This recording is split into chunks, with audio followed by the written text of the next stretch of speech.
ರೇಣುಕಾಸ್ವಾಮಿ ಕೊಲೆ ಪ್ರಕರಣದಲ್ಲಿ ನಟ ದರ್ಶನ್ ಜೈಲುವಾಸ ಅನುಭವಿಸ್ತಾ ಇದ್ದಾರೆ. ಸುಪ್ರೀಂ ಕೋರ್ಟ್ನಲ್ಲಿ ನಟ ದರ್ಶನ್ ಜಾಮೀನು ಅರ್ಜಿ ವಿಚಾರಣೆ ನಡೀತಾ ಇದೆ. ಕಾರಾಗೃಹ ಇಲಾಖೆ ಅಧಿಕಾರಿಗಳಿಂದ ಎಸ್ಪಿಪಿಗೆ ವರದಿಯನ್ನು ಸಲ್ಲಿಕೆ ಮಾಡಲಾಗಿದೆ. ಇಂದು ಎಸ್ಪಿಪಿಯಿಂದ ಸರ್ಕಾರಕ್ಕೆ 2 ವರದಿ ಸಲ್ಲಿಕೆ ಮಾಡುವಂತಹ ಸಾಧ್ಯತೆ ಇದೆ. ಜೈಲಿನ ವ್ಯವಸ್ಥೆ ಸೇರಿ ಟ್ರಯಲ್ ಕುರಿತಾದ ವರದಿ ಗೃಹ ಇಲಾಖೆಗೆ ಸಲ್ಲಿಸುವಂತಹ ಸಾಧ್ಯತೆ ಇರೋದು. ಈಗಾಗಲೇ ಜೈಲಿನ ಮ್ಯಾನ್ಯುವಲ್ ವ್ಯವಸ್ಥೆ ಬಗ್ಗೆ ಫೋಟೋ ಸೇರಿದಂತೆ ದಾಖಲೆ ಸಹಿತ ವರದಿಯನ್ನ ಜೈಲಾಧಿಕಾರಿಗಳು ಕೊಟ್ಟಿದ್ದಾರೆ. ಎಸ್ಪಿಪಿ ಪ್ರಸನ್ನಕುಮಾರ್ ಮತ್ತು ತಂಡದಿಂದ 50 ರಿಪೋರ್ಟ್ ಸಲ್ಲಿಕೆ ಮಾಡುವ ಸಾಧ್ಯತೆ ಇದೆ. ಸುಪ್ರೀಂ ಕೋರ್ಟ್ಗೆ 15ನೇ ತಾರೀಕಿನ ಒಳಗೆ ವರದಿ ಸಲ್ಲಿಕೆಯಾದಲ್ಲಿ ಸುಪ್ರೀಂ ಕೋರ್ಟ್ನಲ್ಲಿ ವಿಚಾರಣೆ ನಡೆಯಲಿದೆ. ಉತ್ತರ ಪ್ರದೇಶದಲ್ಲಿ 2027ರ ವಿಧಾನಸಭಾ ಚುನಾವಣೆಗೂ ಮುನ್ನ ಯೋಗಿ ಆದಿತ್ಯನಾಥ್ ಸರ್ಕಾರದ ಸಚಿವ ಸಂಪುಟ ವಿಸ್ತರಣೆಯಾಗಿದೆ. 2 ಕ್ಯಾಬಿನೆಟ್ ಸಚಿವರು ಮತ್ತು 4 ರಾಜ್ಯ ಸಚಿವರನ್ನ ಉತ್ತರ ಪ್ರದೇಶ ಸರ್ಕಾರ ಸೇರಿಸಿಕೊಂಡಿದೆ. ರಾಜ್ಯಪಾಲೆ ಆನಂದಿಬೆನ್ ಪಟೇಲ್ ಹೊಸ ಸಚಿವರಿಗೆ ಪ್ರಮಾಣ ವಚನ ಬೋಧಿಸಿದ್ದು, ಇದು ಯೋಗಿ ಸಚಿವಾಲಯದ 2ನೇ ವಿಸ್ತರಣೆಯಾಗಿದೆ. ಗದಗ ಜಿಲ್ಲೆಯ ಸಮಾಜ ಕಲ್ಯಾಣ ಇಲಾಖೆಯ ಹಾಸ್ಟೆಲ್ನಲ್ಲಿ ಸೌಲಭ್ಯಗಳ ಬಗ್ಗೆ ಅಪಸ್ವರ ಕೇಳಿಬಂದಿದೆ. ಹಾಸ್ಟೆಲ್ನಲ್ಲಿ ಬಾಳೆಹಣ್ಣು ಮೊಟ್ಟೆ ನೀಡುತ್ತಿಲ್ಲ ಅಂತ ಗಂಗಿಮಡಿಯ ಸರ್ಕಾರಿ ಬಾಲಕರ ವಸತಿ ನಿಲಯದ ವಿದ್ಯಾರ್ಥಿಗಳು ಆಕ್ರೋಶ ವ್ಯಕ್ತಪಡಿಸಿದ್ದಾರೆ. ಈ ಬಗ್ಗೆ ಸಮಾಜ ಕಲ್ಯಾಣ ಇಲಾಖಾ ಉಪನಿರ್ದೇಶಕರ ಗಮನಕ್ಕೆ ತಂದರೂ ಕೂಡ ಪ್ರಯೋಜನವಾಗ್ತಿಲ್ಲ ಅಂತ ಕಿಡಿಕಾರಿದ್ದಾರೆ. ಆಹಾರ ಧಾನ್ಯಗಳಲ್ಲಿ ಹುಳ ತುಂಬಿರುತ್ತೆ, ನೀರಿನ ಅಭಾವ ಇದೆ, ಗಲೀಜು ನೀರಿನಿಂದ ಅಲರ್ಜಿ, ತುರಿಕೆ, ಮೊಳವೆಗಳು ಉಂಟಾಗ್ತಿದೆ ಅಂತ ವಿದ್ಯಾರ್ಥಿಗಳು ಬೇಸರವನ್ನು ವ್ಯಕ್ತಪಡಿಸಿದ್ದಾರೆ. ಆದಿಚುಂಚನಗಿರಿ ಮಠದ ಪೀಠಾಧ್ಯಕ್ಷರಾದ ಶ್ರೀ ನಿರ್ಮಲಾನಂದನಾಥ ಸ್ವಾಮೀಜಿ ಅವರು ಇಂದಿನಿಂದ ಚನ್ನಪಟ್ಟಣದ ಪ್ರವಾಸವನ್ನು ಕೈಗೊಂಡಿದ್ದಾರೆ. ತಿಟ್ಟಮಾರನಹಳ್ಳಿ ಗ್ರಾಮದಿಂದ ಪ್ರವಾಸ ಆರಂಭ ಆಗಲಿದೆ. ಬೆಂಗಳೂರು ಮೈಸೂರು ಮೂಲಸೌಕರ್ಯ ಕಾರಿಡಾರ್ ಯೋಜನೆ ಪ್ರಾಧಿಕಾರದ ಅಧ್ಯಕ್ಷ ರಘುನಂದನ್ ರಾಮಣ್ಣ ಸ್ವಾಮೀಜಿ ಅವರನ್ನು ಸ್ವಾಗತ ಮಾಡಲಿದ್ದಾರೆ. ಬೆಳಗ್ಗೆ 8ರಿಂದ ರಾತ್ರಿ 8 ಗಂಟೆಯವರೆಗೆ ಸ್ವಾಮೀಜಿಯವರು ವಿವಿಧ ಗ್ರಾಮಗಳಿಗೆ ಭೇಟಿ ನೀಡಿ ಸಾಮಾಜಿಕ, ಶೈಕ್ಷಣಿಕ, ಧಾರ್ಮಿಕ ಅರಿವನ್ನು ಮೂಡಿಸಲಿದ್ದಾರೆ. ಅಮಿತ್ ಶಾ ಕಾಲಿಗೆ ಮಾಜಿ ಸಿಎಂ ಬಿಎಸ್ವೈ ನಮಸ್ಕಾರ ಮಾಡಿದ ವಿಚಾರದ ಬಗ್ಗೆ ಶಾಸಕ ಯತ್ನಾಳ್ ಪ್ರತಿಕ್ರಿಯೆ ಕೊಟ್ಟಿದ್ದಾರೆ.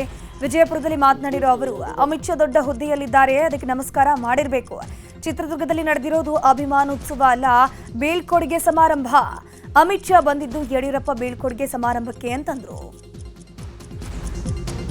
ಯತ್ನಾಳ್ ಬಿಜೆಪಿಗೆ ವಾಪಸ್ ಬರ್ತಾರಾ ಅನ್ನೋದ್ರ ಬಗ್ಗೆ ಶಾಸಕ ಯತ್ನಾಳ್ ಪ್ರತಿಕ್ರಿಯೆ ಕೊಟ್ಟಿದ್ದಾರೆ. ವಿಜಯಪುರದಲ್ಲಿ ಮಾತನಾಡಿರೋ ಅವರು, ವಿಜಯೇಂದ್ರ ಇದ್ರೆ ಯಾರ ಪಕ್ಷಕ್ಕೆ ಬರ್ತಾರೆ ಅಂತ ಪ್ರಶ್ನೆಯನ್ನ ಮಾಡಿದ್ದಾರೆ. ಮೈಸೂರು ಗ್ರಾಮಾಂತರ ಜಿಲ್ಲಾ ಕಾಂಗ್ರೆಸ್ ಸಮಿತಿ ಅಧ್ಯಕ್ಷ ಡಾಕ್ಟರ್ ಬಿಜೆ ವಿಜಯಕುಮಾರ್ಗೆ ವಿಧಾನ ಪರಿಷತ್ನ ಸ್ಥಾನ ನೀಡೋಕೆ ನಿರ್ಣಯ ಕೈಗೊಂಡಿದ್ದಾರೆ. ಮೈಸೂರು ಜಿಲ್ಲೆ ಮತ್ತು ಚಾಮರಾಜನಗರ ಜಿಲ್ಲಾ ಕಾಂಗ್ರೆಸ್ ಸಮಿತಿ ಮತ್ತು 2 ಜಿಲ್ಲೆಯ ಶಾಸಕರು ಹಾಗೂ ಮಾಜಿ ಶಾಸಕರ ಸಮ್ಮುಖದಲ್ಲಿ ಈ ನಿರ್ಧಾರವನ್ನು ಕೈಗೊಳ್ಳಲಾಗಿದೆ. ಬಳಿಕ ಎಂಎಲ್ಸಿ ಯತೀಂದ್ರ ಸಿದ್ದರಾಮಯ್ಯ ಮಾತನಾಡಿ, ಸತತವಾಗಿ 25 ವರ್ಷಗಳಿಂದ ಸಮರ್ಥವಾಗಿ ಮೈಸೂರು ಜಿಲ್ಲಾ ಕಾಂಗ್ರೆಸ್ ಅಧ್ಯಕ್ಷ ಸ್ಥಾನವನ್ನು ನಿಭಾಯಿಸ್ತಾ ಇದ್ದಾರೆ. ಮುಂಬರುವ ಅಧ್ಯಕ್ಷರಿಗೆ ಮಾದರಿಯಾಗಿದ್ದಾರೆ ಅಂತ ಹೊಗಳಿದ್ದಾರೆ. ಬೆಂಗಳೂರಿನಲ್ಲಿ ಇನ್ನೂ ಕೂಡ ಬೇಸಿಗೆಗೆ ಮಳೆಗೆ ಬಿದ್ದ ಮರಗಳ ತಿರುವು ಕಾರ್ಯ ನಡೀತಾನೇ ಇದೆ. ಸದ್ಯ ಬೆಂಗಳೂರು ಕೇಂದ್ರ ನಗರ ಪಾಲಿಕೆ ವ್ಯಾಪ್ತಿಯಲ್ಲಿ ಏಪ್ರಿಲ್ 2ರಿಂದ ಇಲ್ಲಿವರೆಗೆ ಮಳೆ ಗಾಳಿಗೆ 136 ಮರಗಳು ಹಾಗೂ 269 ರೆಂಬೆ ಕೊಂಬೆಗಳು ಬಿದ್ದಿತ್ತು. ಇದರಲ್ಲಿ ಬಿದ್ದ 136 ಮರಗಳನ್ನು ಪಾಲಿಕೆ ಸಿಬ್ಬಂದಿ ತೆರವುಗೊಳಿಸಿದ್ದಾರೆ. ಉಳಿದಂತೆ 264 ರೆಂಬೆ ಕೊಂಬೆ ತೆರವುಗೊಳಿಸಲಾಗಿದೆ. ಬಾಕಿ ಉಳಿದ ಮರ ಹಾಗೂ ರೆಂಬೆ ಕೊಂಬೆಗಳನ್ನು ತೆರವುಗೊಳಿಸುವ ಪ್ರಕ್ರಿಯೆ ನಡೀತಾ ಇದೆ. ಮದುವೆಗೆ ತೆರಳಿದ ವಾಹನ ಅಪಘಾತವಾಗಿ 10ಕ್ಕೂ ಹೆಚ್ಚು ಜನರು ಗಾಯಗೊಂಡಿದ್ದಾರೆ. ಉತ್ತರ ಕನ್ನಡ ಜಿಲ್ಲೆ ಯಲ್ಲಾಪುರ ತಾಲೂಕಿನ ಅರಬೈಲ್ನ ರಾಷ್ಟ್ರೀಯ ಹೆದ್ದಾರಿ 52ರಲ್ಲಿ ದುರ್ಘಟನೆ ನಡೆದಿರುವುದು. ಅರಬೈಲ್ನಿಂದ ಬೆಳಗಾವಿಗೆ ಮದುವೆಗೆ ಅಂತ ತೆರಳಿದವರು 2 ಕಿಲೋಮೀಟರ್ ಸಾಗಿದ್ರೆ ಸುಖಕರವಾಗಿ ಮನೆಗೆ ತಲುಪ್ತಾ ಇದ್ರು.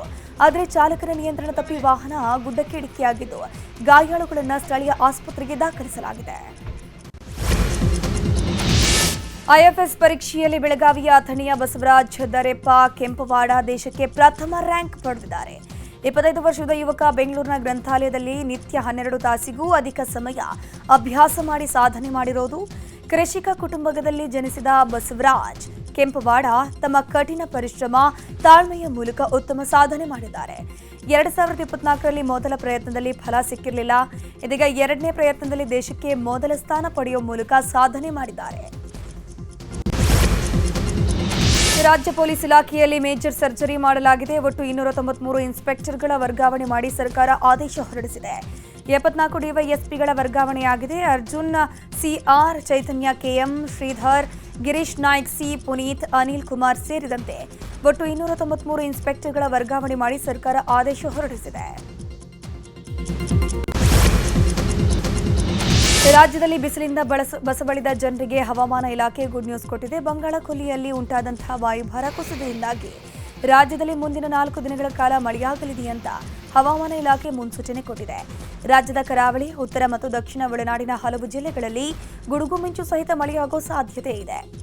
ದಕ್ಷಿಣ ಕನ್ನಡ ಮತ್ತು ಉಡುಪಿ ಜಿಲ್ಲೆಗಳಲ್ಲಿ ಮೇ 14ರವರೆಗೆ ಗುಡುಗು ಸಹಿತ ಸಾಧಾರಣ ಮಳೆಯಾಗುವಂತಹ ನಿರೀಕ್ಷೆ ಇದೆ. ಮೇ 14ರಂದು ಕಲಬುರಗಿ, ವಿಜಯಪುರ ಮತ್ತು ರಾಯಚೂರು ಜಿಲ್ಲೆಗಳಲ್ಲೂ ಕೂಡ ಮಳೆಯಾಗುವ ಸಾಧ್ಯತೆ ಇದೆ ಅಂತ ಎಚ್ಚರಿಕೆ ನೀಡಿದೆ. ಸಾರ್ವಜನಿಕರು ಕಳೆದುಕೊಂಡಿದ್ದ ಸುಮಾರು 27 ಮೊಬೈಲ್ಗಳನ್ನು ಬಾಗಲಕೋಟೆಯ ಜಮಖಂಡಿ ಪೊಲೀಸರು ಪತ್ತೆ ಹಚ್ಚಿದ್ದಾರೆ. ಸಿಪಿಐ ಮಲ್ಲಪ್ಪ ಮಡ್ಡಿ ನೇತೃತ್ವದಲ್ಲಿ ಪಿಎಸ್ಐ ಅನಿಲ್ ಕುಂಬಾರ, ಎಸ್ಐ ಭೀಮಸಿ ಮದರಕಂಡಿ ಹಾಗೂ ಸಿಬ್ಬಂದಿ ಕಾರ್ಯಾಚರಣೆ ಮಾಡಿ ಕಳೆದು ಹೋದ ಮೊಬೈಲ್ಗಳ ಪತ್ತೆ ಮಾಡಿ ದೂರು ದಾಖಲಿಸಿದ ಮಾಲೀಕರಿಗೆ ಹಸ್ತಾಂತರಿಸಿದ್ದಾರೆ. ಜಮಖಂಡಿ ಪೊಲೀಸರ ಕಾರ್ಯಕ್ಕೆ ಸಾರ್ವಜನಿಕರಿಂದ ಪ್ರಶಂಸೆಯೂ ವ್ಯಕ್ತವಾಗಿದೆ. ಅಪರಿಚಿತರು ಮಹಿಳೆಗೆ 2.26 ಲಕ್ಷ ಹಣ ವಂಚನೆ ಮಾಡಿರೋ ಘಟನೆ ಹುಬ್ಬಳ್ಳಿಯಲ್ಲಿ ನಡೆದಿರುವುದು. ನವನಗರದ ನಿವಾಸಿ ನಿರ್ಮಲಾ ಚೂರಿ ವಂಚನೆಗೆ ಒಳಗಾದವರು. ನಿರ್ಮಲಾಗೆ ಫೋನ್ ಮೂಲಕ ಕರೆ ಮಾಡಿದ ಅಪರಿಚಿತರು ಗಮನಕ್ಕೆ ಬಾರದಂತೆ ಅವರ ಬ್ಯಾಂಕ್ ಖಾತೆಯಿಂದ 2.26 ಲಕ್ಷ ರೂಪಾಯಿ ವರ್ಗಾವಣೆ ಮಾಡಿಕೊಂಡು ವಂಚನೆ ಮಾಡಿದ್ದಾರೆ. ಸದ್ಯ ಎಪಿಎಂಸಿ ನವನಗರ ಠಾಣೆಯಲ್ಲಿ ಪ್ರಕರಣ ದಾಖಲಿಸಲಾಗಿದ್ದು ತನಿಖೆ ಮುಂದುವರೆದಿದೆ. ಅಸ್ಸಾಂ ಸಿಎಂ ಆಗಿ ಹಿಮಂತ ಬಿಸ್ವಾ ಸರ್ಮಾ ಮರು ಆಯ್ಕೆಯಾಗಿದ್ದಾರೆ. ಕೇಂದ್ರ ಸಚಿವ ಜೆಪಿ ನಡ್ಡಾ, ನಯಾಬ್ ಸೈನಿ ಸೇರಿದಂತೆ ಹಿರಿಯ ಬಿಜೆಪಿ ನಾಯಕರ ನೇತೃತ್ವದಲ್ಲಿ ನಡೆದ ಸಭೆಯಲ್ಲಿ ಹಿಮಂತ ಬಿಸ್ವಾ ಸರ್ಮಾರನ್ನ ಅಸ್ಸಾಂ ಸಿಎಂ ಆಗಿ ಆಯ್ಕೆ ಮಾಡಲಾಗಿದ್ದು ಬೆಳಗ್ಗೆ 11 ಗಂಟೆಗೆ ಪ್ರಮಾಣ ವಚನ ಸ್ವೀಕಾರ ಮಾಡಲಿದ್ದಾರೆ. ನಿನ್ನೆ ಮಧ್ಯಾಹ್ನ ನಡೆದ ಲಕ್ನೋ ವಿರುದ್ಧದ ಪಂದ್ಯದಲ್ಲಿ ಚೆನ್ನೈ ಸೂಪರ್ ಕಿಂಗ್ಸ್ ತಂಡ 5 ವಿಕೆಟ್ಗಳ ಭರ್ಜರಿ ಗೆಲುವು ದಾಖಲಿಸಿದೆ. ಚೆನ್ನೈನ ಚಿದಂಬರಂ ಮೈದಾನದಲ್ಲಿ ನಡೆದ ಪಂದ್ಯದಲ್ಲಿ ಟಾಸ್ ಸೋತು ಬ್ಯಾಟಿಂಗ್ ಮಾಡಿದ ಲಕ್ನೋ ತಂಡ 20 ಓವರ್ಗಳಲ್ಲಿ 8 ವಿಕೆಟ್ ನಷ್ಟಕ್ಕೆ 203 ರನ್ ಗಳಿಸಿತ್ತು. ಬೃಹತ್ ಗುರಿ ಬೆನ್ನತ್ತಿದ ಚೆನ್ನೈ ತಂಡ 19.2 ಓವರ್ಗಳಲ್ಲಿ 5 ವಿಕೆಟ್ ನಷ್ಟಕ್ಕೆ ಗೆಲುವಿನ ನಗೆ ಬೀರಿತು. ಈ ಮೂಲಕ ಚೆನ್ನೈ ಸರಣಿಯಲ್ಲಿ ಆಡಿರುವಂತಹ 11 ಪಂದ್ಯಗಳಲ್ಲಿ 6ರಲ್ಲಿ ಗೆಲುವು ಸಾಧಿಸಿದ್ದು ಅಂಕಪಟ್ಟಿಯಲ್ಲಿ 5ನೇ ಸ್ಥಾನದಲ್ಲಿದೆ. ನಿನ್ನೆ ಸಂಜೆ ನಡೆದ 2ನೇ ಪಂದ್ಯದಲ್ಲಿ ಮುಂಬೈ ಇಂಡಿಯನ್ಸ್ ವಿರುದ್ಧ ರಾಯಲ್ ಚಾಲೆಂಜರ್ಸ್ ಬೆಂಗಳೂರು ತಂಡ 2 ವಿಕೆಟ್ಗಳ ಭರ್ಜರಿ ಗೆಲುವು ದಾಖಲಿಸಿತು. ರಾಯ್ಪುರದಲ್ಲಿ ನಡೆದ ಪಂದ್ಯದಲ್ಲಿ ಮೊದಲು ಬ್ಯಾಟ್ ಮಾಡಿದ ಮುಂಬೈ ತಂಡ 20 ಓವರ್ಗಳಲ್ಲಿ 7 ವಿಕೆಟ್ ನಷ್ಟಕ್ಕೆ 166 ರನ್ ಗಳಿಸಿತ್ತು. ಸುಲಭ ಗುರಿ ಬೆನ್ನತ್ತಿದ ಆರ್ಸಿಬಿ ತಂಡ ಪ್ರಯಾಸದಾಯಕ ಗೆಲುವನ್ನು ದಾಖಲಿಸಿದೆ. ಸದ್ಯ ಆರ್ಸಿಬಿ ಟೀಮ್ ಅಂಕಪಟ್ಟಿಯಲ್ಲಿ ಅಗ್ರಸ್ಥಾನಕ್ಕೇರಿದೆ. ಐಪಿಎಲ್ನ 19ನೇ ಆವೃತ್ತಿಯ 55ನೇ ಪಂದ್ಯದಲ್ಲಿ ಕಿಂಗ್ಸ್ 11 ಪಂಜಾಬ್ ಹಾಗೂ ಡೆಲ್ಲಿ ಕ್ಯಾಪಿಟಲ್ಸ್ ತಂಡಗಳು ಮುಖಾಮುಖಿಯಾಗಲಿವೆ. ಧರ್ಮಶಾಲಾ ಮೈದಾನದಲ್ಲಿ ಪಂದ್ಯ ನಡೆಯಲಿರುವುದು. ಪಂಜಾಬ್ ತಂಡ ಈ ಸರಣಿಯಲ್ಲಿ ಆಡಿರುವ 10 ಪಂದ್ಯಗಳಲ್ಲಿ 6ರಲ್ಲಿ ಗೆಲುವು ದಾಖಲಿಸಿದ್ದು ಅಂಕಪಟ್ಟಿಯಲ್ಲಿ 3ನೇ ಸ್ಥಾನದಲ್ಲಿದೆ. ಇತರ ಡೆಲ್ಲಿ ತಂಡ ಸರಣಿಯಲ್ಲಿ ಆಡಿರುವ 11 ಪಂದ್ಯಗಳಲ್ಲಿ 4ರಲ್ಲಿ ಗೆಲುವು ದಾಖಲಿಸಿದ್ದು ಅಂಕಪಟ್ಟಿಯಲ್ಲಿ 8ನೇ ಸ್ಥಾನದಲ್ಲಿದೆ. ಇಂದಿನ ಪಂದ್ಯ ಡೆಲ್ಲಿ ತಂಡಕ್ಕೆ ನಿರ್ಣಾಯಕ ಪಂದ್ಯವಾಗಿದ್ದು ಗೆಲುವು ಸಾಧಿಸಿದರೆ ಮಾತ್ರ ಪ್ಲೇ ಆಫ್ ಚಾನ್ಸ್ ಇರಲಿದೆ.